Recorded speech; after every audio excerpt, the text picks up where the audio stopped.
G'day world, and welcome back to Stuff We Do, where we do all the knife stuff you love. Knife reviews, knife tests, knife modifications, and outdoor stuff with knives. Today we're not looking at a knife. We are looking at this wonderful bag from thequartermaster.co.za. Actually, if you want to look at a knife, quickly look at this knife. This is what I'm carrying today. This is my Ace Grand in Almax. This is a fantastic knife and still one of my favorite EDC knives. Okay, knives out of the way. This bag, I'm going to take you outside to show you the full thing. Yes, it's a wonderful messenger style bag. It's a big thing. And this is, I think, 100 Rand from the Quartermaster. So that's fantastic. Now, my plan is to take this bag, make a leather pouch for it in which I can store it, so I can put it in the cubbyhole of the bakkie. Or if you want to carry it in a backpack or something like that. Because what I have found, whenever I go anywhere with the kids, you don't take a bag with you. And then halfway through the whatever you're busy with or wherever you are, now you're carrying shoes, you're carrying extra cool drinks or water bottles, you're carrying toys, you're carrying all kinds of things that you did not plan on carrying, or even just random things you buy wherever you are. And then, yes, you do not have enough space for that, and then you walk around like you're in a grocery store. Excuse me. And you walk around like you're in a grocery store and you forgot to take a trolley or a basket. Anyway, so I'm going to make a pouch for this thing so I can fold it up, put it in the pouch, put it somewhere, and then whenever I need it, I can just take out this bag. Okay, let's do the leather thing now. Okay, sorry, you're going to see my shadow because I'm sitting under my see-through roof. Okay, so this thing is a, sorry, I just hit the camera, is like a printed on or a, I don't know what you call it, but you can't, it's thicker, but you can't really feel it. Okay, so it's like a patch or something on there, which is quite nice. And it's like a big messenger style bag with quite nice thick straps. Okay, so that's nice. Then on the inside, you can see things have been supported and it's nicely overlocked and we have what. So it should hold you for a while. Okay, and I don't know if you can see the size, but it's quite big. Okay, so I want to fold this thing up as small as it can go, which means I don't want to take too much time and it must not be too difficult. Sorry, I hit the camera again. That's going to happen a lot today because it's project day. So I want to fold this into a little thing like this and then make a little leather pouch in which it can sit. It does not need one. You can just take this thing and shove it into your cubbyhole if you want to, but then I won't have a project and it's Saturday. And I finished what I wanted to do today, so now I want to do a little project. Okay, now, put that thing aside and that thing. Wait first. Now we can put it away. Things I'm going to use today. Wax thread, 2 fat needles.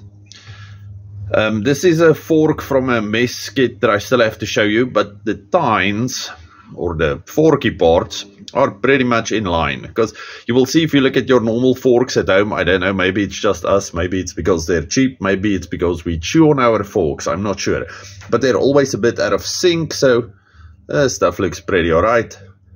And it's nice and far apart because I don't want to do too many stitches because I'm lazy.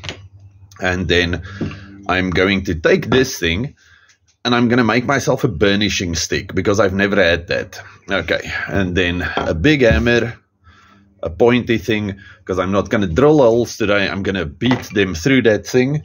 I will be beating them on my normal piece of wood that I normally use to beat things on. And I'm going to take this thing that used to be an old project and I'm going to take a piece of leather from roughly there, I think. Okay, I'm not going to measure too much because I don't want this to become a whole thing. Well, actually, it will become a whole thing. Anyway, so now they said I could use beeswax as a burnishing compound. Well, you can use anything. Previously, I used spit, but okay, we're going to try it the right way today. But now I want to make myself a little, I don't know, block of beeswax first, because it looks cooler if you have a little block that you rub on things. Now, I've got this stuff.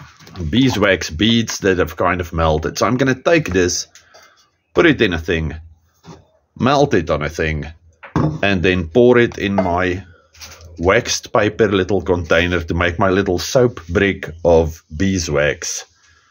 Yes, I'm going to make things first to make the thing. If you want to follow along, please do.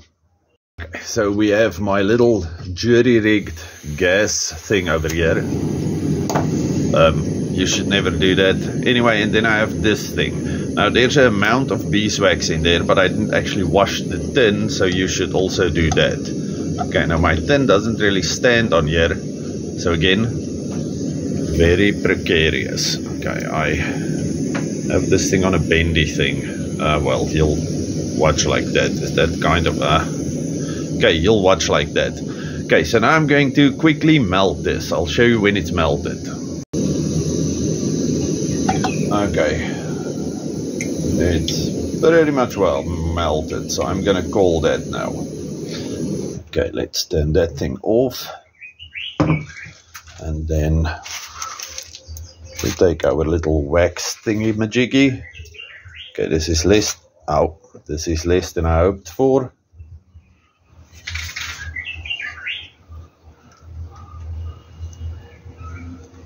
Okay, and it's quite dirty, but I suppose that's fine. Okay, now I'm going to leave you right here, and then when it's cool, I'll turn you on again. Okay, so normally our burnishing sticks, like these things, have like weird things in them and a tapered point and whatnot. So let's do something to this thing. Okay.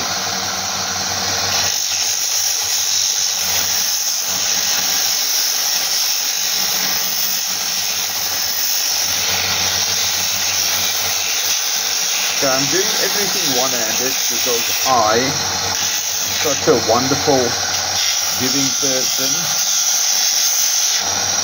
Yeah, that's close enough to what I want there. Now we want a sharper point on this side. Or not sharper, but thinner, I think.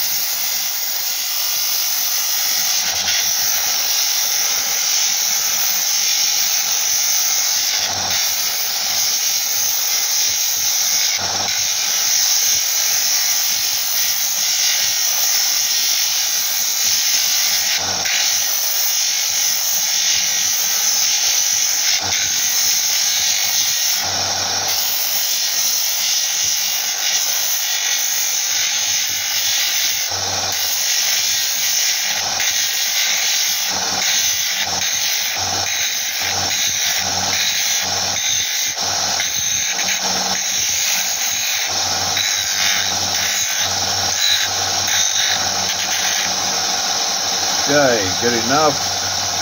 Now we need to make some thingies in here.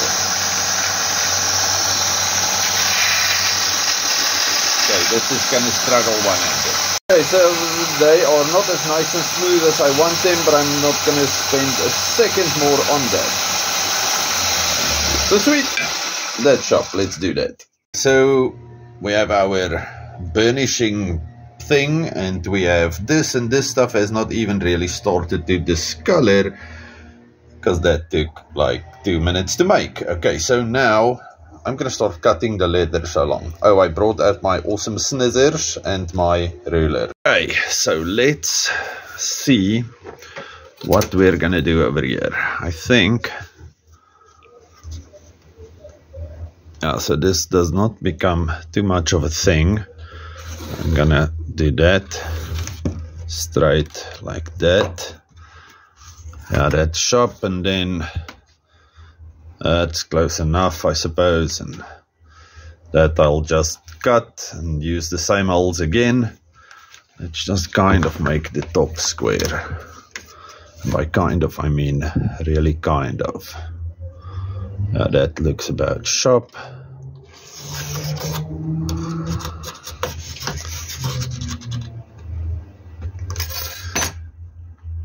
Ta-da! Measure, never cut once, and see what happens.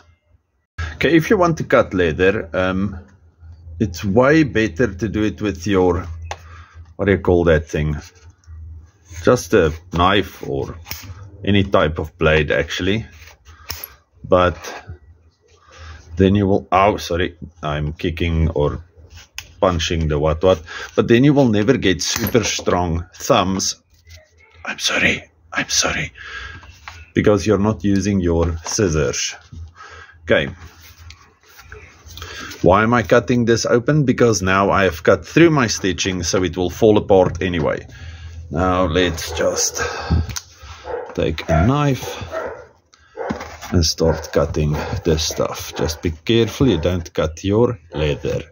Oh, I also glued it. Okay, but it's fine. It will come apart quite easily. Okay, so I'm going to unpick that now. Okay, and there we go. Very pretty. Okay, now I have to take all of this nonsense out of here, so I can make new little holes for the other guys and then start stitching. There's a chopper flying over me the whole day. Well, at least for the last half an hour. So I'm not sure what they are looking for. Hopefully it's not me.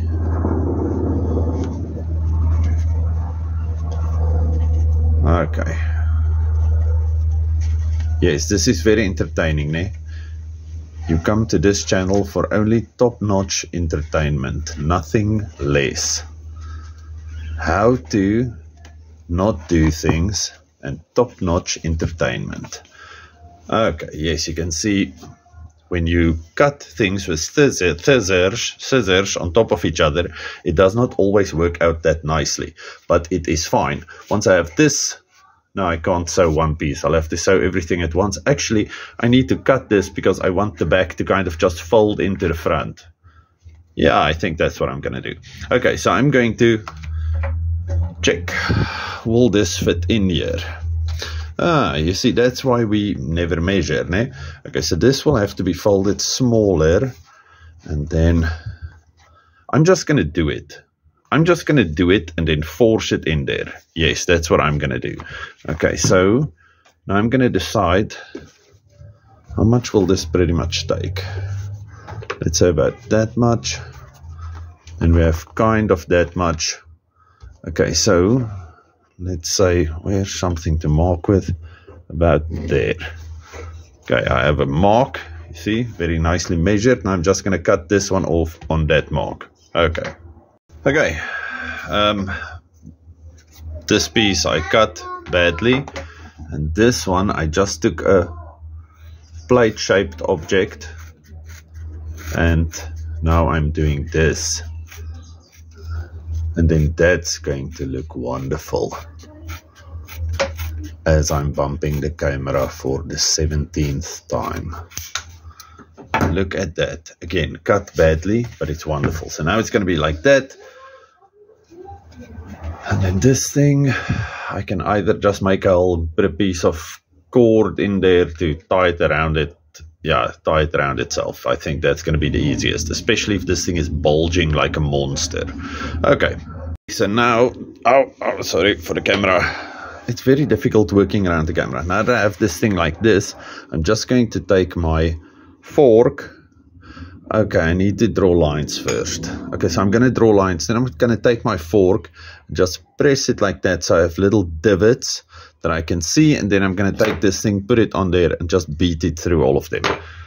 Sounds easy. Okay, let's do that. Okay, so I drew my lines, not with the outside, but with that one, because we all saw that one does not fit. And then I'm going to press my little holes. Put it in the last one, press little holes. Put it in the last one, press little holes. Put it in the last one, press little holes. Okay, you get the idea, ne? Pressing little holes. Okay, and then I'll bring you back once I have those holes. Okay, so this thing, big hammer, smacked it through this thing, so there we have that. So now it's stitching time. Okay, so here we have one needle through one side, one needle through the other side of the, what do you call this stuff? That stuff. Then we're going to do a straight saddle stitch, which means you take this thing, you pull it like until it's, sorry, I'm doing this around the camera, until it's like halfway. Then we take, wrong side, sorry, around the camera. Then we take this thing, go through that hole, where's its little friendly friend hole, go through that thing. Okay, I have little knobs in my thread, which is bad. Pull it that way, then we leave that one, take this one, go through that same hole where the thread is through now, pull it the other way. What did I catch now? Okay, pull it the other way, and when you get to that side, you pull it tight, and then you repeat that same process over and over until you're done. Okay, so there we go. Stitching is horrible as always, and yes, I suppose I could leave it like that and then you think it's going to look fine. But at the back, because I didn't actually glue this thing, I just stitched it, and because I was beating it one by one, let me show you, on my piece of wood with this thing, my stitching looks okay, and it will look better once I've sanded it and whatnot. But at the back, look at that. That is quite pretty. Okay, but I'm going to say I wanted it like that. Okay, so I'll still see what I'm going to do with the top, but for now I'm going to sand this, and then we're going to... Nope, my wax is still not dry. Okay, so this whole process altogether have taken less than 10 minutes. Anyway, so I'm going to sand this now. So I'm going to do it with real sandpaper on the sanding. No, I'm not. I'm going to do it on the grinder, and then I'll come back to you. Okay, moment of truth time. This thing fits in there if you shove it in there, but now I need something over there to keep it closed. Okay, so what I'm going to do is punch 2 holes in there. Yes, then I'm going to put a piece of leather through there and tie it around the thing. Yeah, that's what I'm going to do. So I took this was a piece of, what do you call that, welding apron, and I cut the strip and I made a knot. Now I'm going to take this thing, punch it through there, and then tie it. Okay, so let's see if this wonderful plan works. I'll snap off that little weird wonky bit. Take these 2, shove them through there, pull this thing. Yes, the knot is on that side. Then when I close it, I go like this. I close it.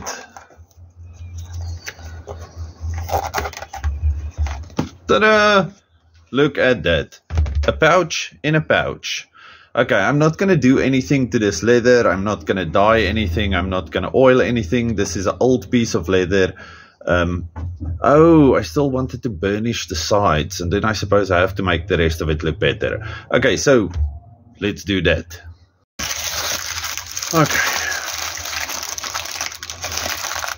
See if this is hard enough.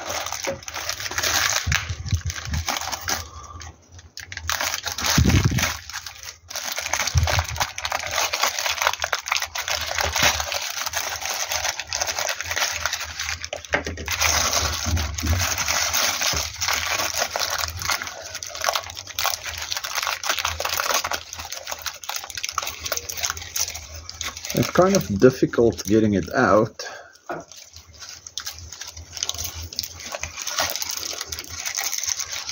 suppose it doesn't really matter if everything gets off. It's not as if I am going to be eating this.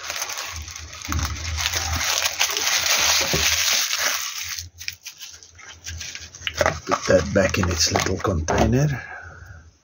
And then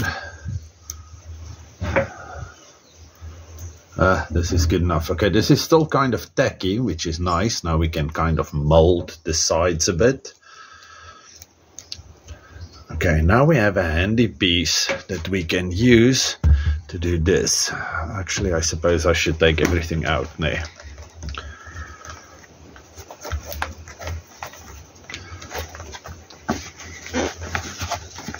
Bag in a bag. Oh, sorry. Bag in a bag. Okay. So now we can take this thing, rub this on the sides. I suppose that's what I'm supposed to do. And then take my weird stick thing and do that. Let's see if some or other magical thing happens while I'm doing this.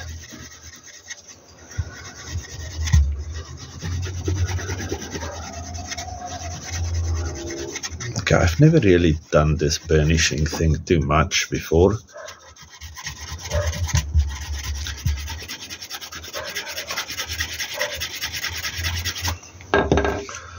Okay, but it does appear to seal the edges a bit more than that. Okay, so I will do that. I'm calling this fantastic, fantastic pouch for a pouch. All of you stay safe, happy, have a good one. Goodbye.